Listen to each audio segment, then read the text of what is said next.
Olá, vamos para mais uma aula do projeto Aula em Casa, desenvolvido pelo Governo do Estado do Amazonas em parceria com a Prefeitura Municipal de Manaus. Vamos lá para a nossa aula de hoje? Sou professora Madalena, professora de língua portuguesa, e hoje nós vamos para a nossa aula 12ª. Vamos lá estudar um pouquinho? Leitura e oralidade são os eixos trabalhados. Subeixo: conhecimentos literários.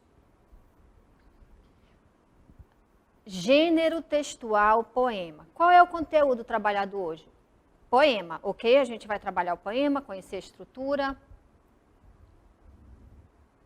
Quais são as habilidades que a gente vai desenvolver hoje nessa aula? Ler com fluência, entonação, dicção e ritmo, diversos tipos de textos. Reconhecer gêneros literários, identificando seus elementos e estrutura. O Chá de Sumiço, outros poemas assombrados. Deixa eu conversar um pouquinho com vocês sobre sinopse. O que é sinopse? Sinopse é um resumo, é algo que vai me dizer um pouco antes do que é que eu vou ler nesse livro. Ele faz o quê? Ele indica o que vai estar lá escrito. Também pode ter sinopse de filmes, ou seja, uma prévia do que eu ainda vou assistir. Às vezes, a gente lendo a sinopse de um filme, a gente se interessa por ele. A situação do livro é a mesma. Então, eu trouxe um pouco do que a gente vai ler posterior. É só um poema que a gente vai ler desse livro, mas eu trouxe um resumo de tudo que tem dentro desse livro, tá bom? Vamos continuar aqui.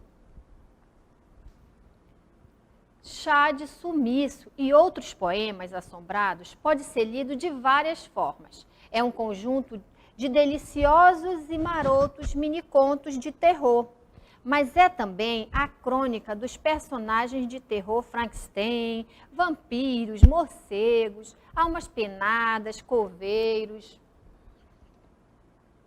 bichos papões, cada um às voltas com suas pequenas aflições e dilemas cotidianos, mostrando como os monstros também são gente como a gente. E, claro, Chá de Sumiço é também poesia. São poemas lúdicos e líricos, curtos e bem-humorados, lembrando muitas vezes os versos de José Paulo Paes, que há décadas vem conquistando os leitores mirins. Vamos lá. Texto 2. Deixa eu conversar um pouquinho com vocês pelo seguinte. Quando eu vi a estrutura do texto 1, eu percebo que ele é feito com parágrafos. Lembra uma aula que a gente deu passada? Olha só. Parágrafo, é bem retinho, um conjunto maior. Quando eu tenho o primeiro parágrafo, eu mudo de assunto, eu vou para o segundo parágrafo. E só que a estrutura dele é um pouco mais espaçosa, quando a gente usa na página do nosso caderno, do que essa estrutura que a gente vai ver agora do poema. Agora a gente vai ler, ok? Chá de Sumiço. Fantasminha não gosta de tomar café. Pode manchar o lençol. Não vai correr esse risco. ele prefere mesmo tomar chá de sumiço.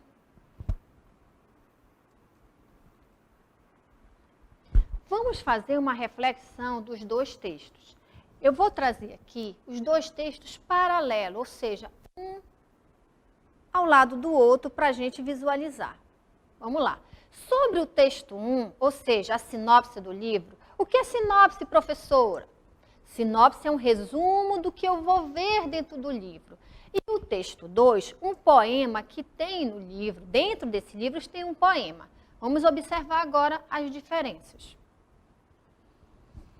Texto 1, sinopse, eu vou trazer um resgate para vocês. Sinopse, resumo do texto. Texto 2, foi dentro desse livro, tem esse poema aqui. Eu quero que vocês observem o seguinte. Olha só. Quando eu falei para vocês, o texto 1, ele é desenvolvido em parágrafos. Olha só. Tá vendo a estrutura? Se eu olhar para o texto 1 e para o texto 2, organizado no caderno, na folha de caderno de vocês, eles ocupam o mesmo espaço? Sim ou não? São as reflexões que eu quero que vocês observem. Eles têm a estrutura de parágrafo do texto 1, é a mesma estrutura do texto 2? Visualizem aí. Vamos à frente.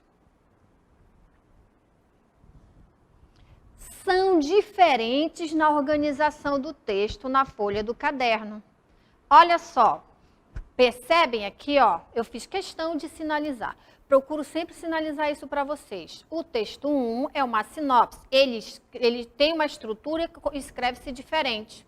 O texto 2, ele é um poema. A organização dele é separadinha, ele não ocupa esse espaço aqui, ó, da lateral do caderno. Quando vocês veem também, ó, quando vocês forem ver isso, vamos aqui. Quando vocês forem ver em qualquer livro, vocês vão ver da mesma forma. Vocês vão ver da mesma forma. Tanto o texto 1, que é uma sinopse, lembra que a gente já trabalhou vários outros textos? Da Sara e o cabelinho dela, a gente trabalhou do João, e lá todos os textos eram em parágrafos. O poema a gente trouxe agora para vocês perceberem a estrutura. Ele ocupa um espaço diferente desses textos que a gente viu antes. Por isso que eu fiz questão de colocar a imagem de uma página para você remeter ao que vocês têm em casa. E não deixem de olhar nos livros de vocês e perceberem essas diferenças. Vamos para cá novamente. O texto 1 é organizado em parágrafos. Nesse caso aqui, eu tenho mais de um parágrafo? Não, eu só tenho um. Mas olha só a organização dele. A organização do parágrafo, ela faz o seguinte, ela me dá um espacinho aqui para eu começar. Se tivesse de começar um outro parágrafo aqui, eu teria que ter esse mesmo espacinho aqui, sinalizando que eu vou mudar de assunto, estou falando do mesmo tema, mas eu vou mudar de assunto, preciso dar esse espacinho aqui para seguir para o outro parágrafo. Nesse caso aqui, gente, eu só tenho um texto com somente um parágrafo. A estrutura dele é diferente da de poema, sim. Olha só o espaço que ele ocupa aqui, ó. Ok? Vamos para o próximo. Texto 2. Ao contrário do texto 1, da sinopse, o texto 2, ele deixa esse espaço vago aqui. Ele não é organizado por parágrafo. Olha só, aqui eu só tenho uma frase. Aqui eu tenho 3 frases. E elas são arrumadas em bloquinhos, que a gente vai saber quais são as referências que a gente tem em relação a esses bloquinhos, que eu vou chamar de bloquinhos, mas ele tem um nome. Já percebemos a diferença entre o texto 1 e 2. Ou seja, eu estou falando de estrutura. Ok, eu sei que um é parágrafo e o 2, ele trabalha com estrofes e rimas e a gente vai se aprofundar agora somente no texto 2, que é o poema Chá de Sumiço. O que é um poema? Poema, na literatura, é um arranjo de palavras que contém significado. Por meio dele, são expressos os pensamentos do autor. Vamos falar um pouquinho de poema, tá? Deixa eu conversar aqui com vocês. Poema como é que eu posso escrever um poema, professora, se eu quiser escrever? Poema, na maioria das vezes, exprime sentimento. Ele brinca com palavras. Que brincadeira é essa? Combinações de sons, que a gente vai saber tudo agora nessa aula de hoje. As combinações de sons, como é que elas são chamadas? De rima. E a gente vai se aprofundar aqui.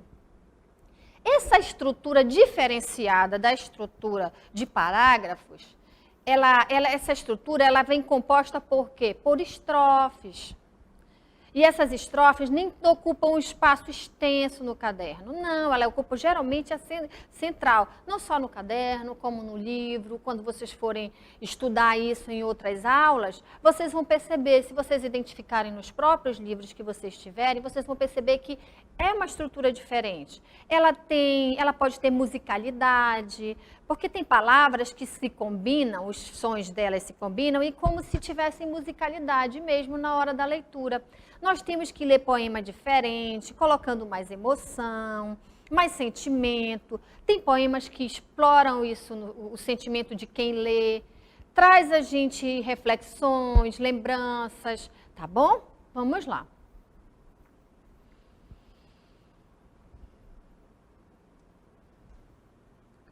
Sobre as estrofes, um conjunto de versos com sentido completo chama-se estrofe.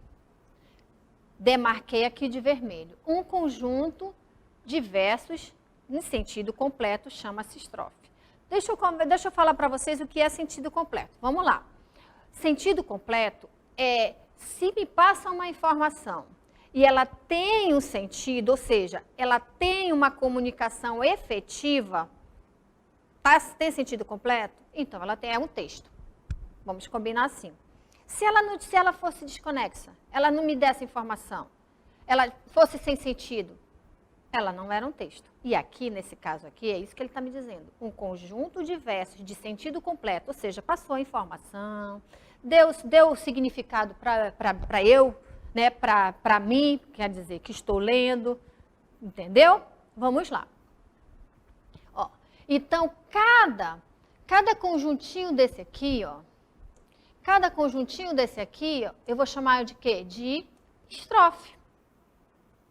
Vocês podem contar as estrofes. Eu tenho aqui, ó, 1,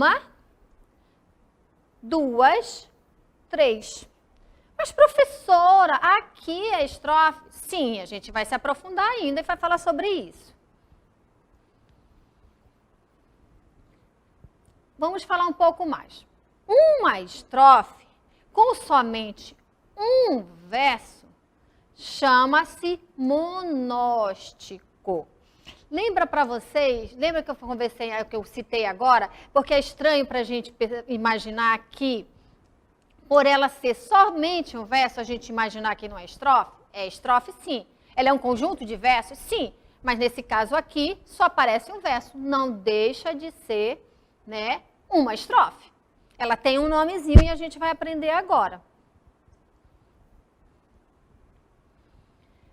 Cada conjunto de versos separados por espaços, coloquei aqui, ó, separados por espaços. Cada conjunto de versos.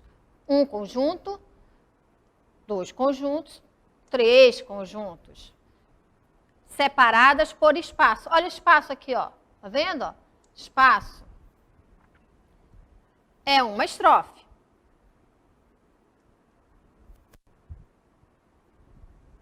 Cada linha de um poema é considerado um verso. Então, deixa eu rememorizar vocês aqui, ó. Cada linha do texto tem seu verso. Eu tenho na primeira estrofe, eu tenho 3 versos. Na segunda estrofe, eu só tenho um verso. Na terceira estrofe, eu tenho 3 versos. Ok? Vamos para o próximo. O uso das combinações das palavras que apresentam certas semelhanças de som é chamado de rima. Vamos assim, deixa eu explicar para vocês. Vocês podem brincar com as palavras. As palavras, elas têm combinação. Ó, macacão. Pensa aí numa palavra que rima com macacão. Pode ter o som. Macacão. Vamos lá. Cachorrão. O que mais? Canção. Animação. Vocês percebem? Essa combinação de som é que a gente chama de rimas. Vocês podem brincar com outras palavras também e ficar exercitando. Pega o seu nome. Ah, o meu nome é Mariana. Madalena. Madalena Cibalena, né? Não rimou? É essa brincadeira que a gente faz para exercitar um pouco do que a gente está trabalhando agora, do que a gente está estudando agora. No dia a dia de vocês, vocês podem fazer isso. Peguem uma brincadeira, seu maninho, seu irmão, seu papai, e faça essa brincadeira para a gente trabalhar um pouco a rima. No nosso dia a dia mesmo dá para a gente fazer isso. Vamos lá. Eu tenho aqui o uso de rimas. O uso das combinações das palavras que apresentam certas semelhanças de som é chamado de rima. No texto Chá de Sumiço, que é o poema, eu tenho risco e sumiço. Olha só, risco, risco, sumiço. Não é verdade? Então, eu tenho uma combinação de som. Logo, eu tenho rima no meu poema. Ah, professora, todo poema tem que ter rima? Não necessariamente, mas a rima, deixa eu falar aqui, ó, a rima, ela dá uma musicalidade, ela dá uma leveza, ela traz uma sintonia, uma entonação diferente quando a gente vai ler, porque essas combinações, elas é como se fosse uma brincadeira que o texto faz com a gente. Então, a gente já sabe um pouquinho sobre poema. A gente foi escolhido um poema pequeno. E aí, justamente, que é para vocês visualizarem essas especificidades da estrutura.